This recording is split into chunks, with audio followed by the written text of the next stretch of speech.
akwadosigo nnọọ ọnọdụ nke ọma maka agba nke abụọ nke ọgbakọ Synod nke ise na Diocese Amichi ụka Anglican dịka isi Amichi West Archdeaconry bụ St. Peter's Anglican Church Umudim Amichi bụ ebe a ga-adịme ya bụ ọgbakọ Synod yizi uwe ọhụrụ.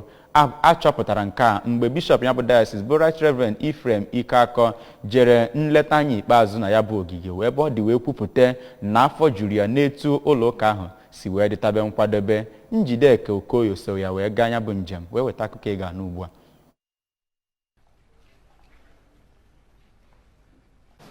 N'okwu ya oge ọ na-agwa ndị nta akụkọ okwu n'ịtụpenye azụ n'ihe ndị a ga-ahụ n'oge ya bụ Synod ka Bishọp Ikeakor kpọrọ okwu iweghachite ọchụchọ nakwa ibu n'obi ihe gbasara eluigwe nakwa alaeze Chineke na ndụ ndị nke Kraịst. Ya bụ ọgbakọ izugbe Synod bụ nke ga-amalite n'ụbọchị Tọzdee mkpụrụ ụbọchị abụọ ruo na ụbọchị ụka mkpụrụ ụbọchị ise nke ọnwa Juun afọ 2022 a bụ nke nwere isiokwu ya dịka ndị ọbịa na ndị njem n'ụwa ejiri mara ndị nke Kraịst. Bishọp Ikeakor onye kọwara na Synod bụ nzukọ izugbe kachasịnụ nye dayọsisi ọbụla bụ ebe a na-anọ akpa ihe gbasara ya bụ dayọsis. Bishọp Ikeakor kọwapụtara agamniru dị iche iche nke enwegoro na ya bụ dayọsis n'ime otu afọ bụ iwubekasị ihe dị iche iche nke nwere akatamkpo ego nke gụnyere ụlọ ebe a na-efe ofufe bụ ejiamatụ na Masters Vessel Seminary Osumenyi.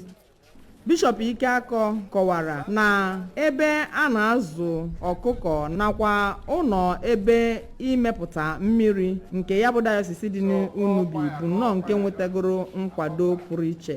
Ebe ụlọ ọgwụ nke ya bụ dayọsis site na nkwado otu foundation nyegoro nnọọ ọgwụgwọ nsọ n'efu nyegara mmadụ 1,900 nakwa 16 bụ ndị arụ adịghị, ebe mmadụ 975 bụ ndị nwere nsogbu anya natakwara ọgwụgwọ nsọ bụ nke meziri na ya bụ foundation guzobere akatamkpo ebe na-enye ọgwụgwọ maka anya akpọrọ Modern Modular Eye Theater Equipment. Site na Amichi, Njikere Okoye maka akụkọ ụwa ABS.